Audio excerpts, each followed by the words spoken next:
Welcome to Oxford News This Week. I'm Elgin Nichols. And I'm Terry Stiles. In this week's news, an Oxford man arrested for assault with a deadly weapon. Oxford residents need your help. Find out who and why. And a man's body was found in a local golf club lake. Stay tuned to learn more about these stories and others. The Oxford News begins right now.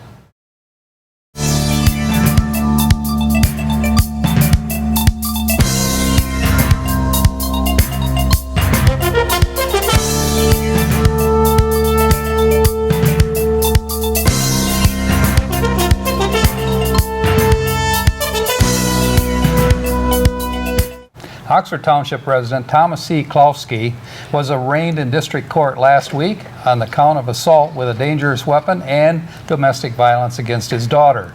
The 54-year-old was arrested after his 26-year-old daughter recorded and posted 2 incidents of violence on Facebook and then called police.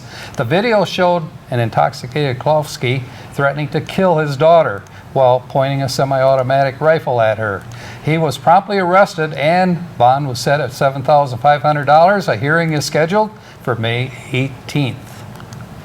It looks as though a residential development of 98 South Gillespie Street is still very much on the table. A purchase agreement in the amount of $300,000 has been proposed by Sterling Heights-based Clearview Homes LLC, and it seems to have caught the attention of the Village Planning Commission. The 3.5-acre property was originally bought by the village in 2006 for over $700,000. Since then, the village has considered several offers at half the price, but each have fallen through. There will be further discussion of the plan at the next scheduled Planning Commission meeting. 66-year-old Oxford resident Daniel L. Chapa was found lying face down in the lake at the Oxford Hills Golf Club last week. The lawnmower he was operating was found in the water as well. While a cause for the accident was not yet been reported, according to police records, all attempts to resuscitate by Oxford Fire Department personnel failed. Sheriff's Sergeant Frank Lenz said while the Oakland County coroner is still conducting the autopsy, it appears the man may have died of natural causes. Well, this is a story we reported originally in January. Oxford resident Samantha Calhoun was severely injured after a head-on collision caused her truck to flip and burst into flames. Sammy survived the accident because several local heroes risked their lives to extract her from the burning vehicle. According to Sammy's father, she is a fighter who would never give up, and her inner strength has helped her survive and work through to her recovery. On May 21st, we can all help Sammy by attending a fundraiser for her and her medical expenses. The event will be held at the Classic Lanes in Rochester Hills from 5 to 8:30 p.m. For more information on the event, please call 248-765-2375. The Village of Leonard and Councilwoman Char Sotheby are looking for Leonard residents interested in preserving Leonard's history. Sotheby said there are 45 homes in Leonard that are at least 100 years old. In 1884, the town of Leonard was named after a local farmer, Leonard Rowland. He donated the property the village sits on today. Sotheby points out Leonard wasn't always the small village you see it today. Back in the late 19th and early 20th century, Leonard had regular train schedules, a sawmill, grain elevators, bank, hotel, and a track for racing horses. If you're interested in joining the newly formed Leonard Historical Society, call 248-628-5924. Well, here's some positive community work in progress. It's called Oxford Gives Back. Recently, over 780 volunteers for the nonprofit event cleaned more than 100 local yards in just 2 days. Volunteers, including high school and elementary students, churches, school district employees, and community residents, provided services at no cost to older, handicapped, or financially strapped residents who need help with raking, weeding, trimming, and clearing bushes from their yard. Thanks to all who participated. I'm proud of you. And a musical benefit fundraiser for Oxford resident and cancer victim Mark Terrain was a successful event, raising over $1,500 for medical expenses. The event was put on by Good friend Michael Young, who just happens to be a fellow Oxford Village resident with well-known musical talent. According to his wife, Mark has stage 4 rectal cancer, which spread to his liver. He has gone through 31 rounds of radiation and many operations. He will need much more in the way of medical treatment if he is to survive. Medical expenses have taken a toll on the couple's finances, and any help from the public could and would be greatly appreciated. You can help by going to GoFundMe.com and click on Terran, spelled T-E-R-R-I-A-N, Tough Cancer Battle. The recent Leonard Daddy-Daughter dance created the perfect environment for dads to show off their best girls and for little girls to show off their daddies. Daughters with their best man danced the evening away and all enjoyed refreshments and sweet treats, also called Daddy's Little Girls. Local business owners, be extra vigilant. Last week, a local business was broken into by someone wearing a gray hoodie, black jacket, and black pants, according to surveillance from a video camera. The individual was observed moving throughout the office area, but quickly exited when the audio alarm went off. Since there were no damages to the doors or locks, police suspect the thief may have access with keys. The case remains open. In another account of thievery, officers received a report of a utility trailer that was broken into in Oxford. The contractor told police several nail guns, work tools, and materials were missing. The investigation remains open, and if you know anything about this or any other involved break-ins, please contact your local police department. And that's it for Oxford News this week. If you want to learn more about these stories and others, stop by your local store and pick up a copy of the Oxford Leader newspaper, or better yet, you can catch us right here at OCTV Charter Channel 191 or AT&T Channel 99. And coming up next on OCTV, our very own Cody Wright with your Oxford Sports. Then catch Oxford School News with John Ochins, and you won't want to miss Auto Talk and Science in the News with Dave Kenny. I'm Terry Stiles, and this is Oxford News This Week, where we bring your news closer to home. And I'm Elgin Nichols. Remember, always be kind to your friends and neighbors, and thanks for watching.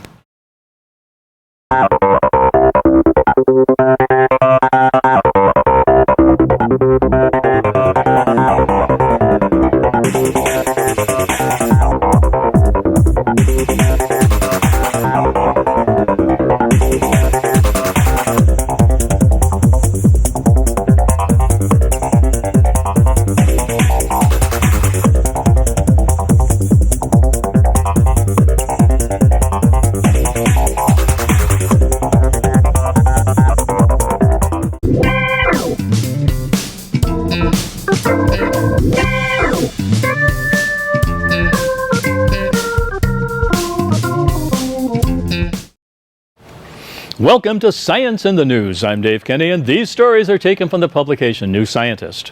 In our first story, NASA is running out of spacesuits, and new ones are years away from being flight ready. This was the finding of an audit released on April 26 by the NASA Office of Inspector General relating to the agency's 3 next-generation spacesuit development projects. Future missions may send humans further into space than ever before, so new suits need to be designed to handle the challenging conditions. Recent efforts, which have not been linked to a specific mission, have cost nearly $200 million since 2007, but have yet to produce a viable deep space option.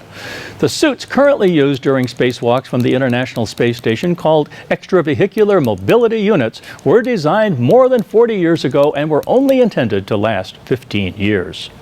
NASA currently uses 11 of the 18 original backpack-like life support systems, which were updated in the 1990s. U.S. involvement on the ISS is funded until 2024. It will be a challenge for NASA to maintain the current EMUs until then. If the new designs aren't ready, the report warns. A lack of clear strategy could be the blame. Over the past decade, NASA's focus on developing new spacesuits has been split between 3 programs with different needs. One of them was designed for the use in the Constellation program, which was canceled in 2010. Wow. Back on Earth, female dragonflies use an extreme tactic to get rid of unwanted suitors. They drop out of the sky and then pretend to be dead. Rasim Khalifa from the University of Zurich in Switzerland witnessed the behavior for the first time in the moorland hawker dragonfly. While collecting their larvae in the Swiss Alps, he watched a female crash dive to the ground while being pursued by a male. The female then lay motionless on her back. Her suitor soon flew away, and the female took off once the coast was clear. I was surprised, says Khalifa, who had never previously seen this in 10 years of studying dragonflies. Female moorland hawkers are vulnerable to harassment when they lay their eggs, since unlike some other dragonflies, they aren't guarded by their male mates. A single sexual encounter with another male is enough to fertilize all eggs, and copulating again could damage their reproductive tract. Khalifa found that the females often retreat to dense vegetation near ponds at this time, probably to hide, and they often act dramatically when they emerge. He observed 27 out of 31 females plummeting and playing dead to avoid males, with 21 of these poised successful. Plunging at high speed is rather risky, and according to Adolfo Cordero at the University of Vigo in Spain, it may be a strategy that they use only in areas with lots of dragonflies. Females may only behave this way if male harassment is intense, he says. Playing dead to avoid predators, however, is more common and has been observed in dragonflies. It's unlikely that it is likely that females expanded its use to overcome the male coercion, says Khalifa. Khalifa is interested in finding out whether the behavior is unique to a species that lay eggs alone or whether it is more widespread. Using extreme tactics to resolve sexual conflict isn't unique to moorland hawkers. In their damselfly relatives, for example, the females eat their partners. Wow. And on the medical front, people are undergoing heart surgery, maybe getting infected with a deadly strain of bacteria spread by machines used to cool blood. The design of blood cooling machines is flawed, Daniel Dykema at the University of Iowa told the European Congress in Clinical Microbiology and Infectious Diseases in Vienna, Austria. This was an infection risk that was hiding in plain sight for decades, Dykema said. The problem arises during open heart surgery to insert a device such as a valve or a blood vessel graft. This process requires a machine to cool and later warm up the blood. During the operation, machines contaminated by the bacteria can blow them out into the operating room where they can land on devices to be implanted. It was thought that the microbe, called Mycobacterium chimera, and common in soil and water, was present in only a certain brand of blood cooling machine. But doctors are now reporting that other machines are affected too, and there is no known way of decontaminating them. The problem is causing alarm among doctors worldwide because M. chimera infection is difficult to treat. There are 110 known cases of this happening in heart patients so far, and half of those infected have died. Wow. Well, that's it for this edition of Science in the News. I'm Dave Kenny. Stay tuned to Oxford Community Television. There's a lot of history to Oxford. Hidden around every corner, deep in every crack, and sometimes right in front of you, waiting to be discovered. If you just dig a little, you'll find the great history of our beautiful town. Welcome to historic Oxford. I'm John Ochins, and welcome to the Oxford Wildcat School Update. Oxford International Baccalaureate is celebrating its second year of personal projects in their middle year program. Several of our 10th graders chose subjects, planned their projects, and presented them to the teachers and parents. The kids included Hunter McGuire. He decided to study the makings of success and ended up writing a book. I had no clue how to write a book. I never saw myself really writing a book, but I just figured that the best way to teach the habits to people is to actually kind of put it in writing, and then I kind of designed my book like a toolbox. If you want to help in one specific area, you could go to that chapter. If you wanted help with your confidence, you could go to the confidence chapter and kind of learn different exercises and things that you could do to improve that. Anything surprised you about the subject matter? There are a few weird things that I did learn. you wouldn't really expect it, but it's like, I think it's 85% of the people in the like Forbes top companies, the CEOs, 90% of them have like meditation. Megan Klinger chose the link between playing a musical instrument and long-term memory. I asked her why. Actually, I play the viola, and I've been playing since about 6th grade, so I don't remember how old I was in 6th grade, but I just, like, I used to, like, not, no matter, like, how much I would study for, like, anything, I would just, like, I'd always fail, and then when I started playing an instrument, it's like, over the course of a couple years, I started getting better, and, like, being able to, like, retain information better, so I was, like, it's always been something I wondered, so I was just like, hey, this is, like, a really good topic. Hannah Corrales selected the psychopathic brain. She had an interesting source of research. My grandpa was a neurologist, and it really interests me that he could study the brain, so I wanted to kind of expand and research on the brain as well. Yeah. Is he still with us? No. I actually never met him. Well, I'm sure he'd be very proud that you had the ambition to look into that. I've looked through like all of his study books, so that kind of interests me too, to study the brain, because he did the same thing. Did you ever think about learning a language with apps? Rowan Edmonds did. I lived in Mexico for 3 years, and learning Spanish was a lot of fun, so I thought, why not learn German? Because I like learning languages, and it's a lot of fun. Tell me a little bit about learning a language with apps. It's a lot easier than trying to go to a class, because you've kind of always got it on you, and you can always go back to it whenever you want to just learn a little more. So it's really convenient, and it's not hard either. It's easy. So you can actually have it on your phone and press a button and there you go? Molly Darnell is the coordinator for PYP. She's happy about this year's projects. Yeah, I'm really happy for the student successes that we found that they all achieved this year. I know we talked about this before, but once again, point out the difference between how it was done last year. So last year we had a group of about 15 kids complete the project. Last year the high school started some Wednesday mornings, about one Wednesday morning a month. School started early, and we had this literacy hour. And so during that literacy hour, those students were working on their personal projects. So it was during school time.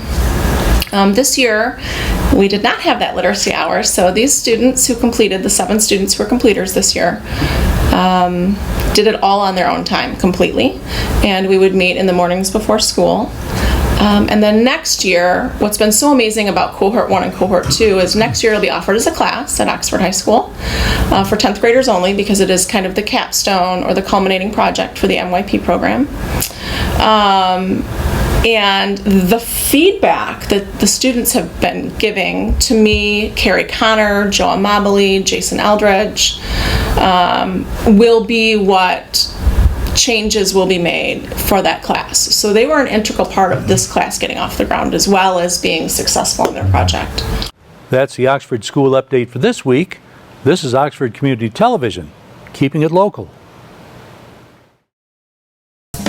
Do you love local sports? Whether it's Oxford High School or Parks and Rec, you can buy copies of each game. To purchase your copy, call us at 248-628-9658 or give us an email at manager@occtv.org or talk to us at the next game. Hopefully we'll see you there. What's up, folks? Cody Wright here once again, bringing you the sports report. The season is flying by, and many athletes here are playing out their final seasons as Wildcats. So let's take a look at what happened this last week. Boys baseball took on Rochester Adams. Our varsity boys hit the road Wednesday and hit the field in a doubleheader. The first game was close and played mostly in the field with a low-scoring game. Wildcats coming out on top by a hair, final score 2-1. A quick turnaround to the second game, however, the tables were turned and we weren't able to reproduce, falling to Adams with a final score of 5-1. Meanwhile, our JV boys were battling in a single match back on Wildcat grass, and it was a tight spot to fill. Both teams performed well and were able to be the ones who came out on top with a 4-3 win. The freshman club also took on Adams the night before here at home. It was a very cold and windy afternoon on top of that hill, but that didn't stop the game. The first game we started off well and held the lead until the last inning, where we lost our lead, putting us in a tight spot at our last at bat. The Wildcats were unable to tie it back up, and we lost by a slim margin, final score 13-12. The second game that same day was a different story. We had our targets set on for a win. Freshmen didn't let up, and Adams and split the difference with a win 16-6. Boys lacrosse has been really on fire as of lately. Varsity took on Crown Point Sunday at home and took them down with a final score of 10-6. Tuesday, we then matched up with Rochester Adams, as most of the Wildcat athletes were last week. A great team performance showed just how deep we are. The game was tight with no score at the end of the first quarter. However, the second quarter, Adams only managed 1 goal compared to our 3, scored by Sam Urban, Logan Vachon, and Dryden Calcaterra. The third quarter was fairly even, Adams getting 1 more past our goaltender, Giovanni De Blasi, who had a phenomenal game. However, Spencer Petoskey, our club's gunner, buried another one as of usual. The fourth quarter, Wildcats shut down Adams and managed 1 more goal from Gavin Fritz to end the game, with a final score of 5-2. These boys are really a spectacle to watch, and we're looking forward to watching them the rest of the season and see what it holds. And can't forget girls soccer, who went on the road on Thursday to take on West Bloomfield. These girls have battled some tough games this season, but seems from the interviews that they are positive and determined to make it a success. That showed Thursday night when we took down West Bloomfield girls 2-1. A close game and not high in points, but well played by our girls. And last but not least, girls tennis had 2 matches this last week. Monday, we went on the road to Brandon High School, where we struggled a bit, losing 5-3. However, the very next day, the girls headed back to our home courts to take on Ferndale and absolutely pummeled them 8-0. Not a bad way to finish off the week on a high note. Well, that should just about wrap up the cover of this week's sports. For more information on the past and upcoming games, go to oxfordathletics.org. Plenty more can be found there, including schedules, records, and scores. Again, that's oxfordathletics.org. While you're at it, check us out at OCCTV.org. All the coverage of the games can be found on our YouTube page, which can be accessed through the website and be viewed on your local channel on Saturdays and Sundays between 1 and 6. Again, that's OCCTV.org. And that should just about wrap up this week's Sports Report. Thank you guys for watching, and don't forget to tune in next week. I'm Cody Wright. We'll see you soon.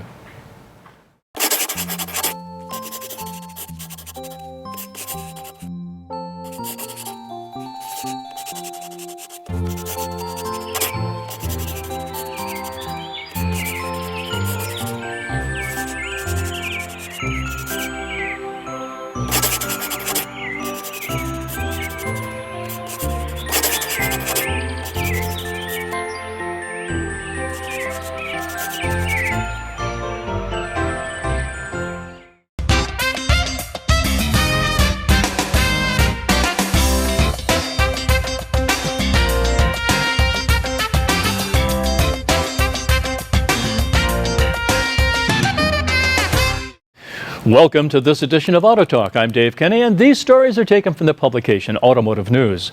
In our first story, U.S. light vehicle sales dropped 4.7% last month as the biggest automakers posted declines and ever-rising incentives failed to shake the industry from its longest slump in years. April marked the 4th consecutive monthly setback for U.S. sales and extended the longest losing streak since the market bottomed out in 2009. Car deliveries were down again, off 11%, while truck volume dipped 0.1%. It was the first time monthly light truck deliveries dropped year over year since September of 2013. The seasonally adjusted annual sales rate, or SAAR, came in at 16.9 million, below forecast of 17.1. Yet automakers remain optimistic, even with sales off now by 2.4% for the year and momentum falling during the key spring selling season. Ford Motor Company and American Honda fell about 7%. General Motors recorded its first dip since January amid a continuing retreat from lower profit fleet sales. Nissan Motor Company, which has embraced a volume-boosting fleet strategy, ended a 5-month winning streak. Toyota Motor Corporation volume fell in a 4th straight month. Fiat Chrysler, also backing off fleet sales, hasn't seen a sales gain since August. Overall, analysts expected U.S. light vehicle deliveries to drop as much as 4%. There was fewer selling day last month than in April of 2016, however. And over at Toyota Motor Corporation has opened its expanded North American R&D center near Ann Arbor, Michigan, completing a project started in 2014 when the automaker began moving much of its U.S. purchasing, vehicle development, and powertrain engineering to Michigan. The One Toyota plan to unify its operations in North America kicked off 3 years ago with the announcement of Toyota's headquarters move from California to Texas and the expansion of Toyota's R&D center, which is also celebrating 40 years of operation in the U.S. Jim Lentz, CEO of Toyota Motor Corporation North America, said the $154 million expansion in Michigan is an incredible step towards Toyota's journey in North America. Toyota North American R&D efforts are led by Shinichi Yasui, who arrived last month from his previous position of Toyota Motor Company's general manager of midsize vehicles. We now have a fully developed research and development operation in the heart of the auto industry in southeast Michigan, which will allow for deep collaboration between all departments, Yasui said in a statement. Lentz, speaking to a large crowd at the R&D center, said the facility is more than just a building. It's a new way of working. It's a culture shift, said Lentz. The expansion moves engineers to technicians, designers, manufacturing experts, and suppliers closer together. The improved collaboration will help Toyota achieve its goal of ever better vehicles, he said. Toyota said 1,600 employees are working at the revamped center, and the future expansion is possible. Lentz said Toyota is recruiting engineers to fill open positions. A strong focus at the R&D center, he said, was the future of mobility. That includes self-driving cars and ride-sharing services. The R&D center expansion is part of a reorganization of Toyota's North American corporate footprint. The company is moving its headquarters from Torrance, California to a new 11-building campus in Plano, Texas. The move is expected to be completed this year. About 75% of the company's 4,000 employees at the California office are expected to make the move to Plano. And at VW, Volkswagen Group plans to invest billions of dollars through 2022 to strengthen its portfolio of combustion engines and electric drivetrains as it braces for a further tightening of emissions rules in key markets. VW will spend the equivalent of $11 billion over the next 5 years to raise the fuel efficiency of combustion engines by 10% to 15% in anticipation of stricter emission standards in Europe, the U.S., and China, CEO Matthias Müller said on April 28th. VW will also triple its investment in electric drivetrains to about 9 billion euros over the same period, including a new generation of full hybrids for the U.S., where its emissions scandal broke in 2015. VW has spent 3 billion euros on zero emissions technology in the past 5 years.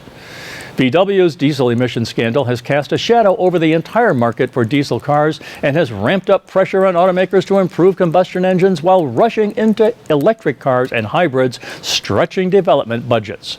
To rein in cost, Mueller said VW will reduce the variety of engine types for mass market models by as much as 40% through 2020 without giving details. VW last year announced a multi-billion euro shift to embrace electric cars and new mobility services as it battles to overcome its diesel scandal, and the automaker is cutting costs in all areas of operations to fund this transformation. Well, that's all for this edition of Auto Talk. I'm Dave Kinney, and as always, may the wind be at your back as you cruise down life's highways.